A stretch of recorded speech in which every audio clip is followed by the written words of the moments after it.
राम राम।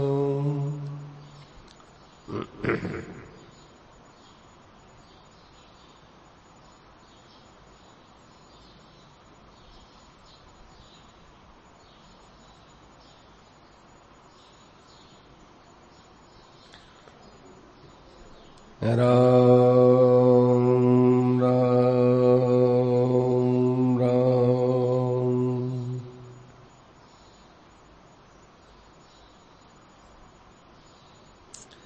समय बहुत मूल्यवान है,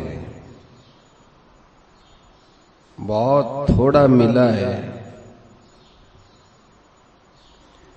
कंजूस आदमी जैसे रुपयों का आदर करता है और उसको खर्च करने में बड़ी कंजूसी रखता है,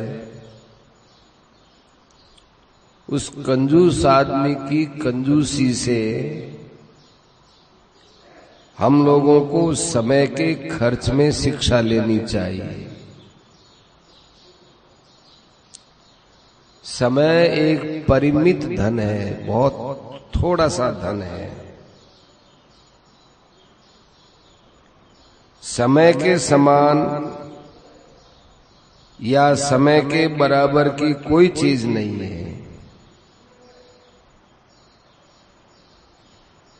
त्रिलोकी के राज्य के लिए 1 मिनट भी व्यर्थ नहीं करना चाहिए। कोई भी संकट आ जाए तो प्रारब्ध के वश समझते हुए आनंद से स्वीकार कीजिए।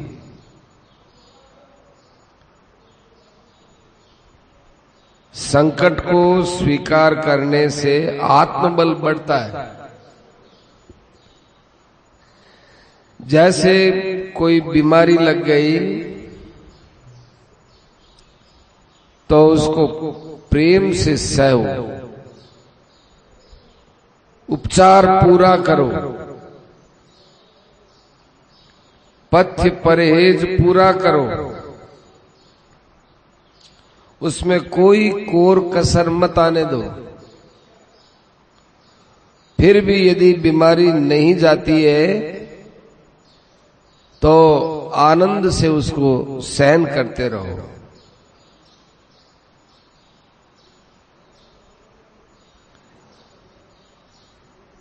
भगवान का भेजा हुआ पुरस्कार समझ करके जो कष्ट आता है उसको सुख से ज्यादा आदर दो।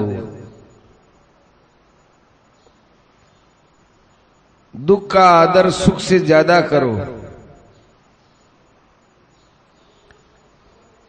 अपने घर में कोई मित्र आए और उसी समय कोई बैरी भी आ जाए, दोनों आए हुए हों तो बैरी का आदर जैसे ज्यादा किया जाता है, इसी प्रकार से सुख के सुख से ज्यादा दुख का आदर करो। मेरी ये बात आपको उल्टी मालूम देगी। क्या कहूं, मैं तो आप लोगों के विचार से उल्टी बात ही बोलता हूं।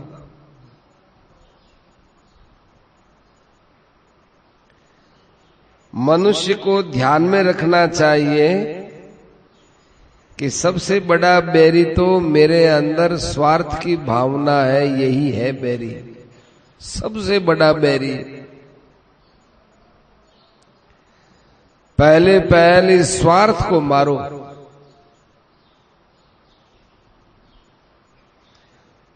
स्वार्थ की भावना के मर जाने के बाद सब काम ठीक हो जाएगा। जो चीज अपनी बुद्धि में अच्छी से अच्छी समझें, उसको दूसरों को देने की इच्छा बनाओ, स्वार्थ की भावना मिट जाएगी। केवल स्वार्थ बुरा है कहने से स्वार्थ नहीं मिटेगा।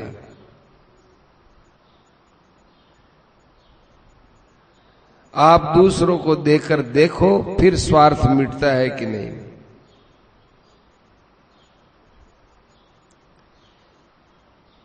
एकांत समय निकालो, वृक्ष के नीचे बैठो, वहां ध्यान अच्छा लगता है।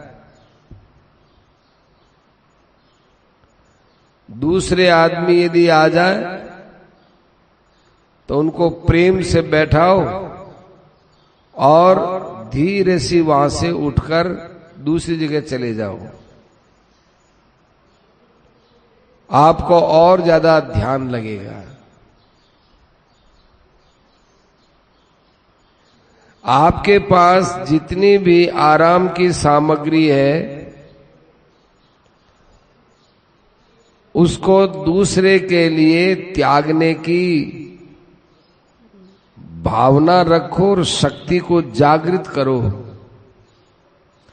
आपके अंदर प्रारंभ में कुछ कठिनता का अनुभव होगा, बाद में आपको बड़ा आनंद मिलेगा।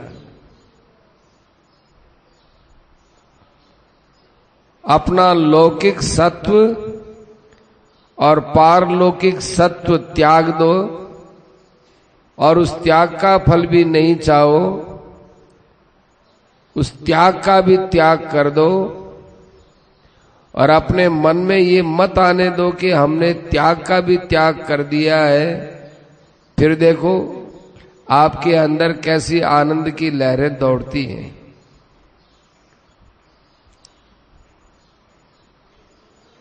दो आदमी भूखे हैं और हम भी भूखे हैं। हमको रोटी मिली तो पहले हमारे पास जो दो आदमी बैठे उनको रोटी खिलाओ, उनको रोटी दो। उनको रोटी देने के बाद आपकी भूख आपको इतना कष्ट नहीं देगी जितना पहले दे रही थी। कितनी विचित्र बात है ये। दोबारा सुने, दो आदमी भूखे हैं और हम भी उनके साथ भूखे बैठे हैं। अब रोटी हमको मिल गई तो उन दोनों भूखे आदमियों को आप पहले रोटी दो।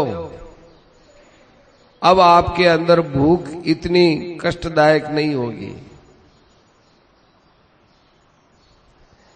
ऐसी भावना रखनी चाहिए। ऐसी भावना रखने वालों की भगवान के यहां बहुत आवश्यकता है। भगवान तो ऐसे ढूंढते रहते हैं। 4 भाई है और एक ही दुकान में काम है। भजन के लिए 2 घंटा मिल जाए तो कितनी बढ़िया बात है।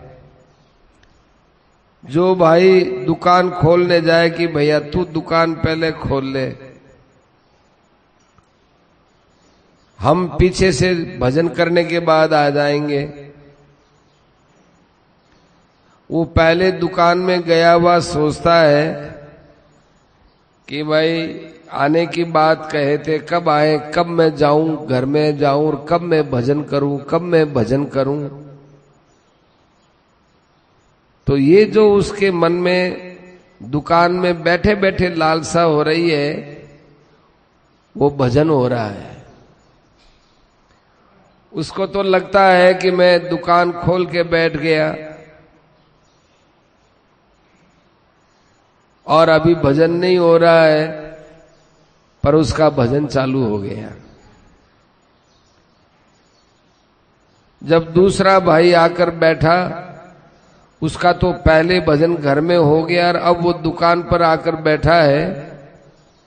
उसकी अपेक्षा जो दुकान में पहले बैठा हुआ था उसका भजन ज्यादा हुआ है।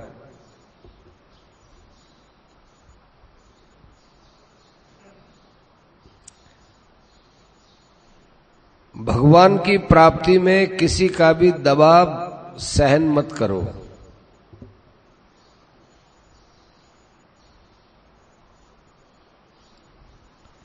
वैराग्य हो जाए तो परमात्मा में रुचि हो ही जाएगी, ध्यान लग जाएगा, मनुष्य की दृष्टि और की ओर हो जाएगी।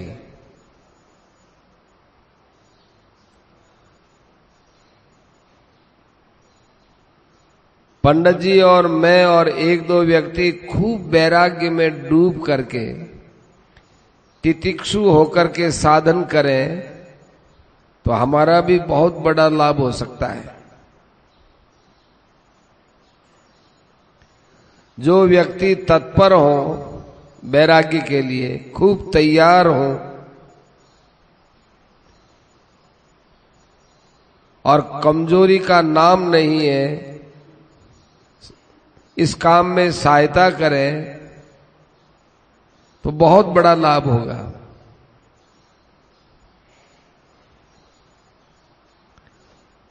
वैराग्य तो भीतर की साधना है, बाहर का काम तो कोई धोखा देकर भी कर सकता है।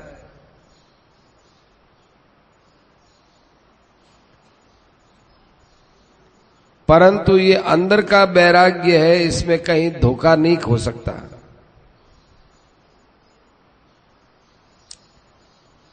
एक चीज खा करके गुजारा कर ले, एक कपड़ा रहे तो रह जाए, पर भीतर की आसक्ति नहीं हो, इससे बढ़कर क्या वैराग्य होगा। आज कोई मान पत्र देने लगे, उस मौके पर किस प्रकार का व्यवहार करना चाहिए। कोई हमारा मान करता हो, डिग्री देता हो तो क्या करना चाहिए। मान पत्र स्वीकार करना तो गले में पत्थर बांधकर डूबने के समान है। गोविंद बल्लभ पंत थे, ये भारत के गृह मंत्री थे और भाई जी हनुमान प्रसाद जी पोद्दार से बहुत प्रभावित थे।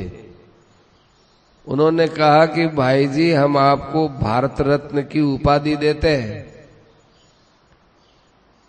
तो भाई जी ने उत्तर दिया कि भारत रत्न की उपाधि के लायक मैं अपने को समझता नहीं हूं, इसलिए इस उपाधि को बड़े प्रेम पूर्वक मैं वापिस आपको लौटाता हूं। ये उपाधि मिल जाएगी तो मेरे साधन भजन में बाधा पड़ेगी। तो मान पत्र स्वीकार करना गले में पत्थर बांधकर डूब जाने जैसा है।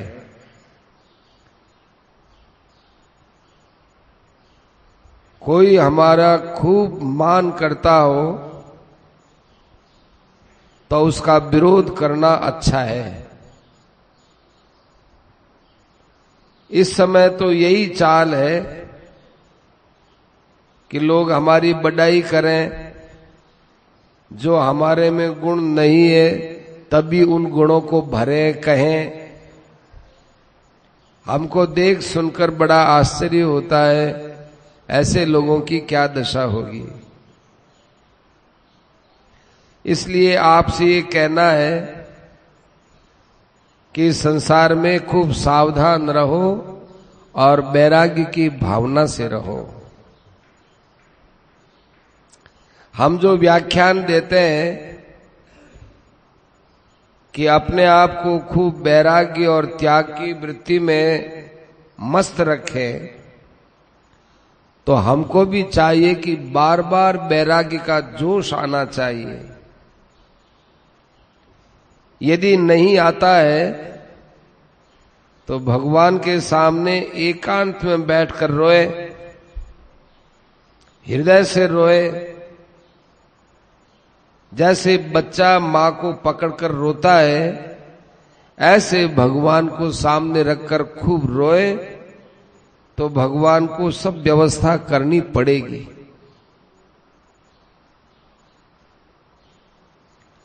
शास्त्र, मुनि और महात्माओं के वचनों पर विश्वास करके ये बात खूब भारी लगनी चाहिए कि अब तक हमने ऐसा क्यों नहीं किया, हमारा जीवन कैसे हमने खो दिया।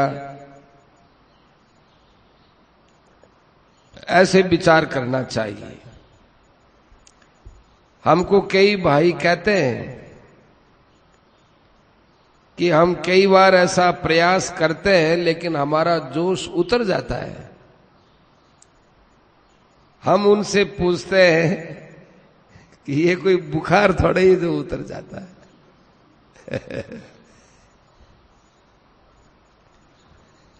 इसके लिए हम आपको बात बताए कि बाहर से भी वैराग्य करो और फिर भीतर तो करना ही है। परंतु कभी कभी हम धोखे में रह जाते हैं। हम सोचते हैं कि बाहर के बैरागी से क्या है, बैरागी तो अंदर होगा। अंदर तो होता नहीं, बाहर करते नहीं, धोखा रह जाता है। जैसे जैसे वैराग्य जागता है वैसे वैसे रंग चढ़ता है।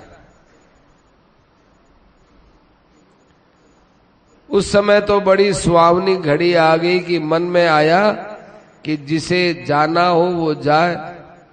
हम लोग 1 घंटा और बैठे रहे, साधन करो, आराम तल भी छोड़ो। मेरे मन में बहुत आती है कि रात दिन साधन में मस्त क्यों नहीं रह सकते। रह सकते हैं।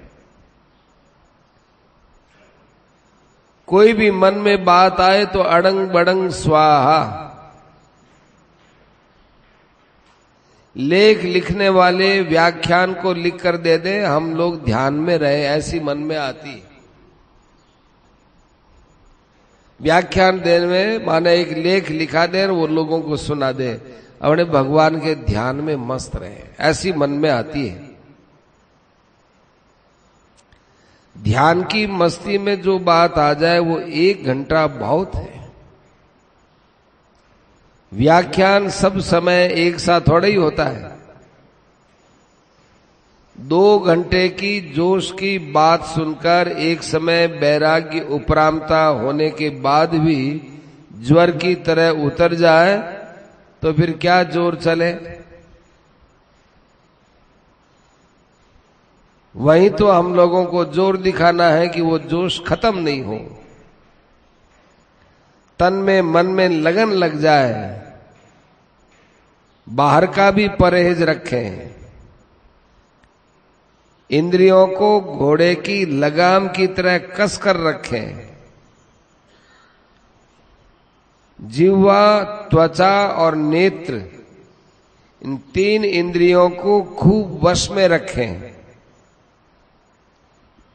घोड़े की लगाम कसी रखें। स्त्रियों की तरफ नेत्रों को जाने न दें। ये नेत्र का संयम है। खाने में 1-2 चीज रखें। कपड़ा लत्ता बहुत मामूली, एक धोती, कंबल, चादर रखें। रात को चट वगैरह बिछा लें। इस प्रकार से त्वचा और जिह्वा का ये संयमन है। मन के हारे हार है, मन के जीते जीत। धोती मामूली, चादर और कंबल ओढ़कर सो जाए। सोते समय यह संकल्प करो कि आज भगवान दर्शन देंगे, आज भगवान दर्शन देंगे। प्रातःकाल उठो, उठते ही कहो भगवान आज तो दर्शन दोगे ही। और दर्शन नहीं हो तो मन ही मन में रो,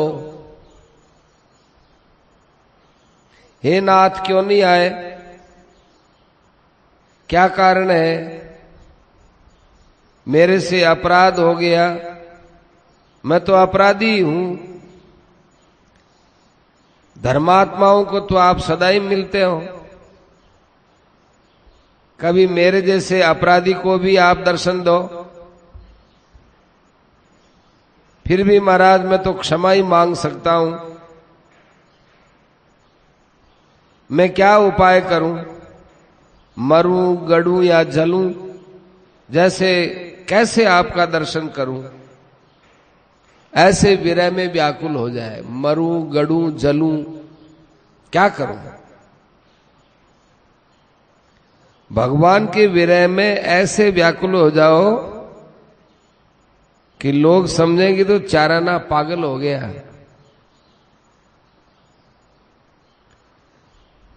परंतु अपने हृदय में बड़ी प्रकाश की व्यवस्था होगी। प्रवृत्ति के काम में पड़ने से वृत्तियां चंचल होती हैं। काम छोड़कर, घर छोड़कर यहां रहते हैं, सत्संग में रहते हैं, खूब विरक्ति की भावना से साधन करना चाहिए, रात दिन साधन करना चाहिए। ऐसा साधन भजन करो कि जिन साधुओं ने घर बार छोड़ रखा है उन साधुओं को भी आप मात कर दो, कर सकते हो, उनको भी मात कर दो, उनसे भी ऊंचा साधन करो। 8 पहर सोना और ध्यान लगाना। माँ जी अनुमति दे दे तो मन में ये आता है कि सत्संग की बात वहीं कह दूं और वहीं पड़ा रहूं। झोंपड़ी में सोने से वैराग्य आता है। स्त्रियों के तो रोग लग गया, गहनों का और कपड़ों का। ये गहने और कपड़ों से कभी धापती नहीं।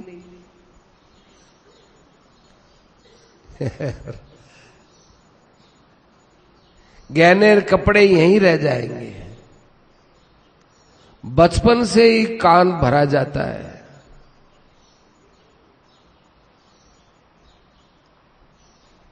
बचपन में ही वैराग्य हो जाए तो फिर कहना ही क्या है। अब आप लोगों को भगवान ने बुद्धि दी है, आप खुद ही सोचिए हमारे कहने की जरूरत क्या है। यदि आप लोगों को लाभ मालूम देगा तो धक्का देने से भी आप सत्संग से नहीं जाएंगे। और सत्संग से भी ज्यादा लाभ कहीं आपको मालूम देगा तो आप अटक कर नहीं रहेंगे।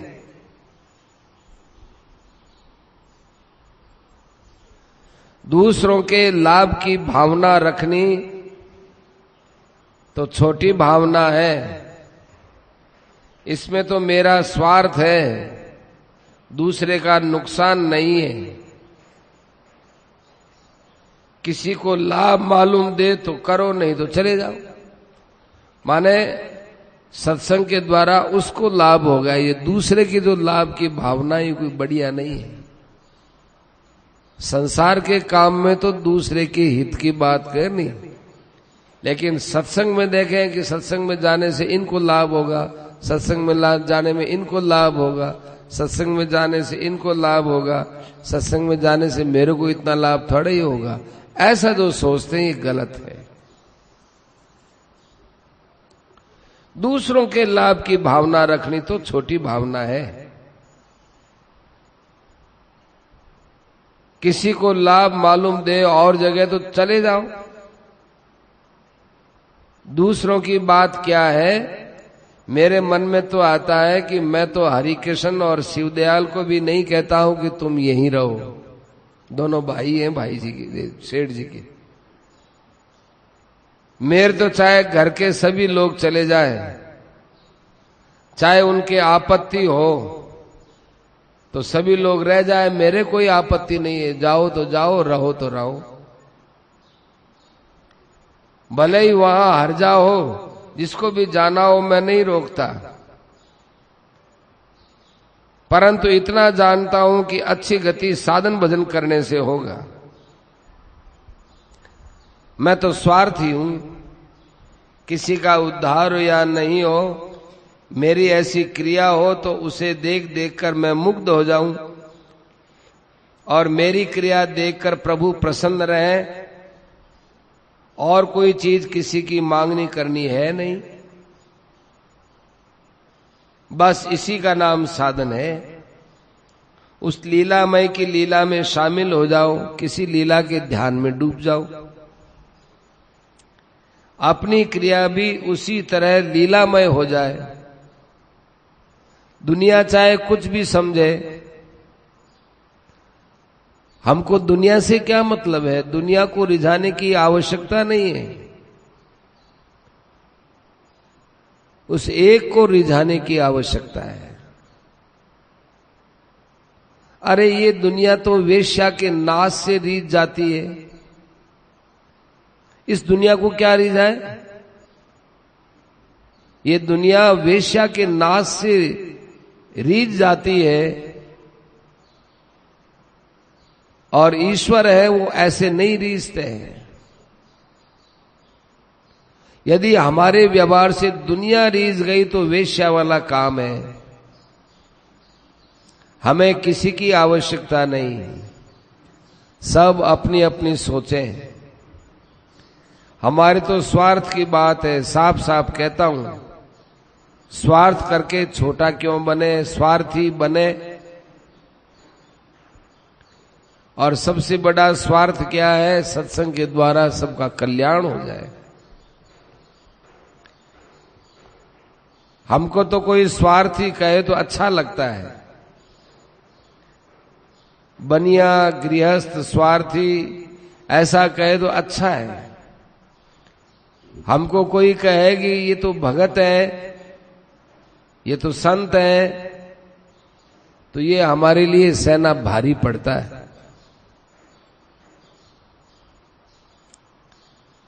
हे परमात्मा, आप हमको साधु मत कहलाओ, आप हमको साधु बनाओ। कहलवाने से क्या होगा? बाहर से भले ही कोई साधु हो या असाधु हो, कोई परवाह नहीं है, भीतर से साधु होना चाहिए। बाहर की क्रिया और भीतर की क्रिया ऐसी होनी चाहिए कि जिससे भगवान हम पर प्रसन्न होवे। भगवान की बात छोड़ो, बहुत ऊंची बात है, उतनी बात समझ में नहीं आए तो कम से कम विचार बुद्धि से अपने को तो संतोष होना चाहिए कि काम मैंने अच्छा किया है। आपको संतोष होना चाहिए कि हमने समय को बहुत ऊंचे दर्जे के काम में लगाया है। मैं अब गृहस्थ से सन्यासी हो जाऊं तो मैं तो ये मानता हूं कि मेरे सिर पर भार चढ़ जाएगा। भार क्यों चढ़ जाएगा? संसार में हो अल्लाह मच जाएगा कि देखो जयदयाल गोविंद का कर्मयोग की बात बोलता था, घर में रहते हुए कल्याण की बात बोलता था, गीता की बात बोलता था, वो सन्यासी हो गया। कई तो यूं कहेंगे, कोई हमारी कीर्ति और प्रतिष्ठा बहुत बनाएंगे, परंतु जिसकी कीर्ति नहीं है, प्रतिष्ठा नहीं है, उसको जितना साधन भजन से लाभ होता है उतना प्रतिष्ठा और कीर्ति वाले को लाभ नहीं होता। चारों तरफ यही हल्ला मचा हुआ है। सब लोग साधन भजन की प्राय बात करते हैं तो मान बढ़ाई चाहने वाले ही मिलते हैं। बात तो साधन की, भजन की, शास्त्रों की कहते हैं, पर अंदर में मान बढ़ाई की इच्छा भरी पड़ी रहती है। परमात्मा की प्राप्ति वालों की बात तो छोड़ दो, मामूली साधक की जो प्रशंसा हो रही है वह चाह रहा है तभी हो रही, नहीं तो कैसे होगी? क्योंकि उसको उसकी प्रशंसा अच्छी लगती है। तो वो चाहता है तभी अच्छी लगती है। कोई आदमी नाम कीर्ति के लिए कैद चला जाता है, मर जाता है कि हमारा नाम होगा, लोग हमारे लिए कहेंगे कि देखो ये कैद चला गया। अरे भगवान के लिए मरो, भगवान के लिए कैद खाने जाओ तो कल्याण होगा। पर कल्याण की जरूरत है किसको? धन और कीर्ति के लिए मरना तो मूर्खता है। आप जिस वर्ण आश्रम में हो उसके अनुसार चलो। मैं जब लगभग 16 वर्ष की अवस्था का था, जब हिसाब करने की ठान लेता तो ऐसा कोई हिसाब नहीं था जो मैं नहीं कर सकता। 16 वर्ष को टाबर है, तो सोच ली कि ओ हिसाब तो मैंने करना ही, तो करना ही से। मैं भी तो एक मनुष्य ही हूं, आप लोगों के समान। फिर कसरत करता तो मन में आती कि कोई आदमी मुझसे जीत न जाए। बाद में ताश का खेल सीखा, उसमें भी सोचा कि ताश भी इतना बढ़िया खेलो कि मेरे को कोई जीते नहीं। फिर बाजीगरी सीखी, फिर ज्योतिष में भी मेरा विश्वास नहीं था इतना, तो ये मुझे ठगबाजी सी लगी ज्योतिष की बातें। फिर मैंने मामूली वैदगी का काम भी किया फिर थोड़ा ज्योतिष भी सीखा। ये सब कर करा करके मंगलनाथ जी वाली बात याद आ गई। मंगलनाथ जी महाराज के यहां दर्शन करने गया। बड़ी शांत मूर्ति, बड़े प्रसन्न तेजस्वी महापुरुष, बड़े वैराग्य के अंदर डूबे रहने वाले। इनको देखा तो विचार आया कि वैदगी में क्या पढ़ा है, ज्योतिष में क्या पढ़ा है, बाजीगरी में क्या पढ़ा है। इन सब बातों से उपराम हो गए। तब मन में जोश आया कि अपने को भी वैराग्यवान बनना चाहिए। इतनी ताकत हमने इधर उधर लगाई, अब वैराग्य में ताकत लगाओ। कोई मरे चाहे जिए, कोई अच्छा कहे चाहे बुरा कहे, हमें तो अब इस वैराग्य में डूबना ही है, कूदना ही है, चाहे प्राण चले जाए। ऐसा मन में ठान लिया। आप लोगों को भी इससे भी ज्यादा तत्परता दिखानी चाहिए, हमसे भी ज्यादा जोश ला करके जल्दी से जल्दी भगवान से जुड़ जाना चाहिए। किसी भी बात की परवाह मत करो। मनुष्य विशेष जोर लगाएगा तो शरीर रहते हुए ईश्वर प्राप्ति कर ही लेगा। जो सूरमा युद्ध में मरने के लिए जाता है वही सूरमा जीत करके आता है। भगवान के परायण होकर अपने आप को उन्हें दे देना चाहिए। सुंदर सोई सूरमा लोट पोट हो जाए, ओठ कछु राखे नहीं चोट मुंह पर खाए। मुक्ति के द्वार आए सावधान क्यों न होत, बेर बेर चढ़ तन तिरिया को सो तेल है। मनुष्य जन्म यह जीत होवे हार, अब सुंदर कहती है जुए को सो खेल है। शरीर रहे चाहे जाए, कुछ भी हो जाए, इस प्रकार की धारणा करके आप बैरागी की तरफ चलो, बेड़ा पार है। कबीर मनवा एक है भावे जहां लगाए, भावे हर की भक्ति कर भावे विषय कमाए। कमजोरी मत लाओ। क्या दबाव है आप पर? कौन आपको दबाता है? इसमें किसका लिहाज करना है? हिम्मत करो, सब कुछ हिम्मत से काम बन जाएगा। कमजोरी मत लाओ। सबसे बड़ी कमजोरी तो संसार के विषय भोगों के सुख के सामने आती है। खूब अच्छी तरह से विचार करो कि ये सुख आपको क्या निहाल करेंगे। अगर रुपए के लिए दबाव या लोभ से उस तरफ जाते हो तो काला नाग गले में डाल रहे हो। यमराज के घर में क्या काम आएंगे ये रुपए पैसे लोभ। कहते हैं कि निर्वाह की बात करो, निर्वाह कैसे होगा? तो निर्वाह की बात करो तो आपकी आयु में 10-20 व्यक्ति रोटी के बिना मर गए, ऐसा देखने में आया कि भाई अमुक आदमी रोटी के बिना मर गए? ऐसा कोई आपके जीवन भर में कोई 10-20 भी आए क्या? लाखों आदमियों को देखा है, भूख से कोई नहीं मरा। आपको क्या करें, माँ बाप की बात माननी पड़ती है। तो क्या आप माता पिता की सारी बात मानते हो? कभी माँ बाप की बात आपने उखेड़ी नहीं? ये सब बहानाबाजी है। जिसके सिर पर माँ बाप नहीं है, क्या उनका कल्याण नहीं होता? अरे सिर के माँ बाप को छोड़ा तो स्त्री और पुत्र का दास होकर बाजी करके बंदर की तरह चलने के लिए शास्त्र थोड़ा ही कहते हैं।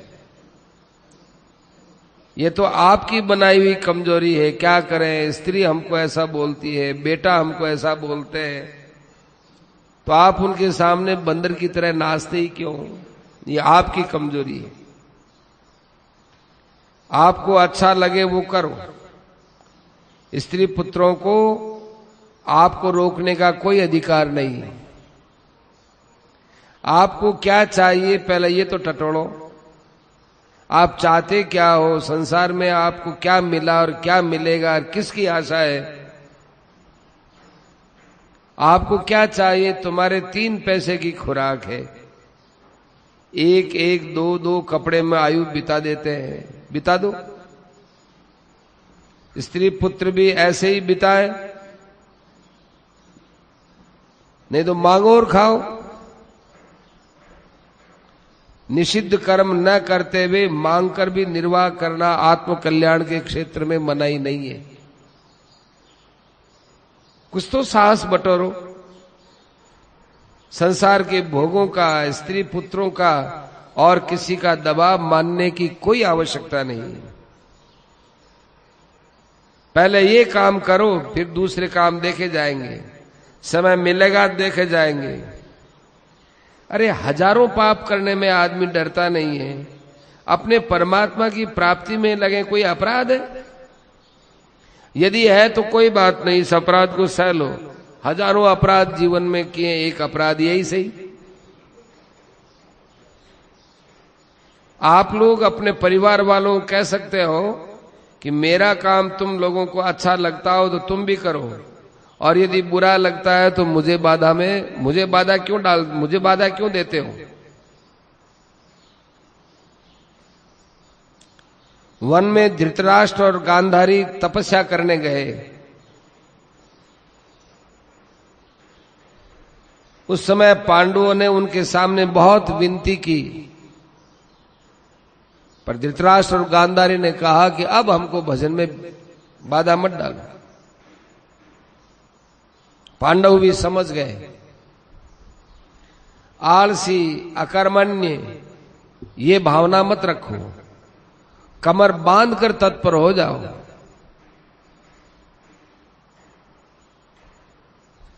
ब्रह्मपुरी से आ जाए, उस तरह रास्ता थोड़ा बहुत टेढ़ा मेढ़ा हो जाए तो भी जो लक्ष्य होगा वो 2 घड़ी आगे पीछे पहुंच ही जाएगा। सत्संग में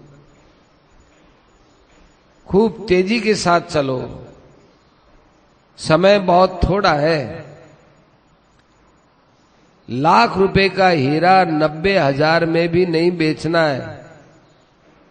कौड़ियों के भाव तो बेचने की बात ही क्या है। हमारे ग्राहक भगवान है, दूसरों को देना ही नहीं है। इतने सस्ते भगवान मिलते हैं तो ले लेना चाहिए, शीश देकर भी। जो सिर साटे हरि मिले तो पुण्य लीजे दौर, ना जाने या बैर में ग्राहक आवे और। इस काम में मोल मोलाई मत करना। इतने में कोई दूसरा ही आ जाएगा, सौदा खराब हो जाएगा।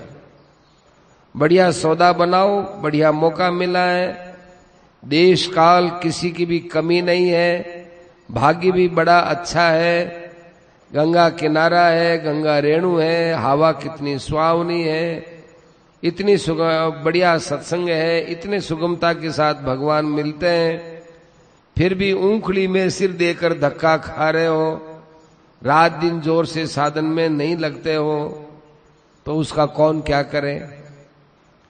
आप जोर से साधन में लगकर देखो, फिर देखो कितना जल्दी मार्ग तय होता है। थोड़ा धीरज भी रखो और साधन को तेजी से बढ़ाओ। कोई आग थोड़ा ही लग रही है, संसार के काम तो पीछे भी होते रहेंगे। मर जाओगे तब भी होते रहेंगे, जन्मे नहीं थे तब भी होते रहे थे। आपके बिना कोई दुनिया का काम अटका नहीं है, आपके बिना केवल आपके कल्याण का काम ही अटका हुआ है।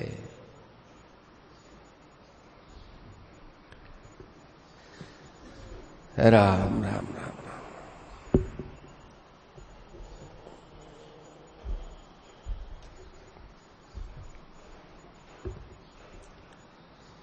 यस्य श्रवण मात्रेण जन्म संस राम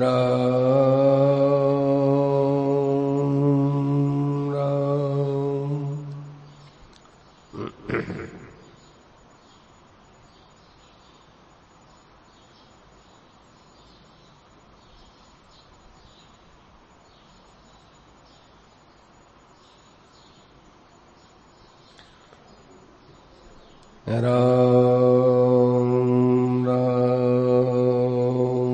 राम।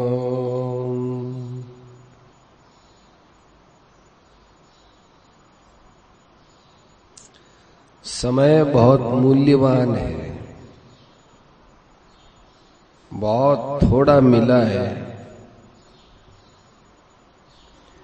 कंजूस आदमी जैसे रुपयों का आदर करता है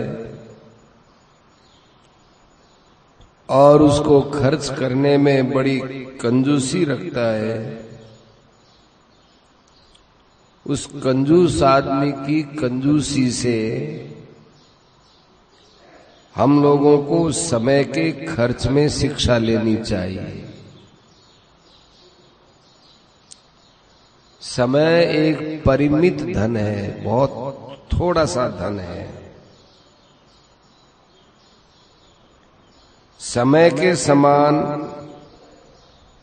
या समय के बराबर की कोई चीज नहीं है।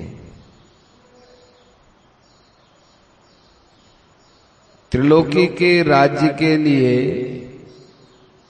1 मिनट भी व्यर्थ नहीं करना चाहिए। कोई भी संकट आ जाए तो प्रारब्ध के वश समझते हुए आनंद से स्वीकार कीजिए।